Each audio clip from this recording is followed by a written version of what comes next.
Bolu'da öğle saatlerinde 33 dereceye kadar çıkan hava sıcaklıkları vatandaşları olumsuz etkiledi. Şehir merkezinde sıcaklıklardan dolayı yoğunluğun gözle görülür şekilde azalmasıyla birlikte bazı vatandaşlar serinlemek için kent merkezinden yaklaşık 15 kilometre uzaklıkta Akkayalar'da bulunan havuza girerek serinleyen vatandaşlar aynı zamanda güneşin de tadını çıkardılar.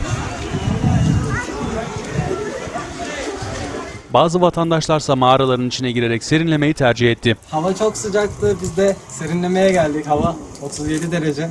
Gerçekten çok sıcak. Biz de bunu aldık. Bir tatil yapalım dedik. Havuz keyfinin ardından yine Akkayalar içinde bulunan piknik alanına geçen aileler keyifli anlar yaşadılar.